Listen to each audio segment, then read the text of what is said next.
नवरात्र शब्द से विशेष महत्व रखने वाली 9 रात्रियों का बोध होता है। इस काल में आदिशक्ति के 9 रूपों की पूजा दिन से रात्रि पर्यंत की जाती है। यात्र शब्द सिद्धि का प्रतीक है। भारतीय ऋषि मुनियों ने रात्रि को आध्यात्मिक दृष्टि से अधिक महत्वपूर्ण माना है। यदि रात्रि का कोई वैज्ञानिक रहस्य न होता, तो ऐसे विशेष उत्सवों को रात्रि न कहकर दिवस कहा जाता। किंतु दीपावली को दिन नहीं महारात्रि कहकर संबोधित किया जाता है। इसी प्रकार अन्य महारात्रियों में होलिका महारात्रि और शिव महारात्रि भी महत्वपूर्ण हैं।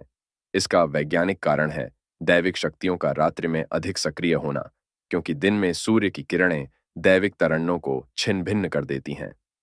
भारतीय मनीषियों ने वर्ष में बार विशेष रूप से नवरात्रों का पर्व मनाने का विधान बताया है। सर्वप्रथम विक्रम संवत के प्रारंभ के दिन से अर्थात चैत्र मास शुक्ल पक्ष की प्रतिपदा यानी पहली तिथि से 9 दिन अर्थात नवमी तक नवरात्र निश्चित किए गए हैं। इसी प्रकार ठीक 6 मास बाद शारदीय नवरात्र हर दृष्टि से अधिक महत्वपूर्ण व फलदायी माने गए हैं। इसका कारण है सौरमंडल में पृथ्वी की भौगोलिक स्थिति। इन दिनों सूर्य से प्रक्षेपित तरंगें कोमल होती हैं और सात्विक तरंगों को अधिक छिन्न भिन्न नहीं कर पाती। यहाँ ध्यान देने योग्य बात यह है कि दोनों नवरात्र ऋतुओं के संधिकाल में आते हैं, जब एक ऋतु से दूसरी ऋतु में बदलती है। इसका वैज्ञानिक कारण यह है कि संधिकाल में आकाश मंडल में ग्रहों की स्थिति और वातावरण दोनों मनुष्य के आध्यात्मिक विकास के लिए उपयुक्त होते हैं। ऋतु परिवर्तन के कारण मनुष्य के शरीर की रासायनिक रचना में परिवर्तन होता है। यही कारण है कि इन 9 दिनों में व्रत करना हितकर है, क्योंकि व्रत करने से हमारे शरीर की ऊर्जा बढ़ती है, जो हमारे स्थूल व सूक्ष्म दोनों शरीरों पर प्रभाव डालती है। यही नवरात्रों का आध्यात्मिक रहस्य है। इस सृष्टि की रचना कब और कैसे हुई, ब्रह्मांड के रहस्य क्या हैं, यह सब जानने के लिए मनुष्य निरंतर प्रयासरत रहा है। हमारे ऋषि मुनियों ने प्रकृति का गहन अध्ययन कर हमारी धार्मिक मान्यताओं के वैज्ञानिक रहस्यों को उद्घाटित किया है। उनके द्वारा रचित तत्व विज्ञान का अध्ययन हमें बताता है कि कौन सा ग्रह किस देवता के तत्वों को धारण करता है, ताकि उसके अनुसार उस देवता को पूजा पदार्थ अर्पित किए जा सकें। विधिवत अर्पण करने से अर्पित करने वाले की काया शक्ति और आत्मशक्ति दोनों बढ़ती हैं। सूर्य ग्रह में अग्नि तत्व की प्रधानता है, इसलिए इसके देवता रुद्र शिव हैं। जिस धातु में यह तत्व पाया जाता है वह तांबा है, इसीलिए इस ग्रह का रंग तांबे सा लाल होता है। सूर्य देवता को अर्पित किया जाने वाला फूल जवाकुसुम होता है और फल आंवला होता है। इस जवाकुसुम में आत्मशक्ति को बढ़ाने वाले तत्व हैं। इसकी जड़ से वो औषधियां बनती हैं, जिनमें मानसिक शक्ति को बल मिलता है। सूर्य को अर्पित किए जाने वाले फल आंवले में आंखों की रोशनी को बढ़ाने की शक्ति होती है। चंद्र ग्रह में जल तत्व की प्रधानता है, इसलिए इसकी देवी पार्वती हैं। जिस धातु में यह तत्व पाया जाता है वो चांदी है। इस ग्रह का रंग सफेद शंख सा होता है।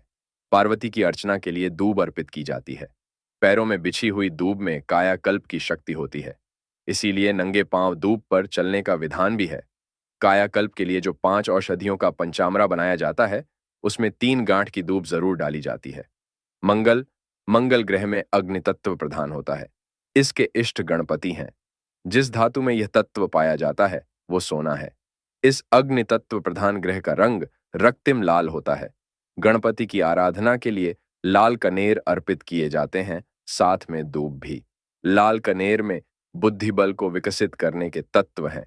लाल कनेर की छाल से त्वचा रोग की औषधियां बनाई जाती हैं। बुध ग्रह में पृथ्वी तत्व प्रधान होता है। इसके इष्ट विष्णु हैं, जो जीवों के पालनहार हैं। जिस धातु में यह तत्व पाया जाता है वो कौन सा है?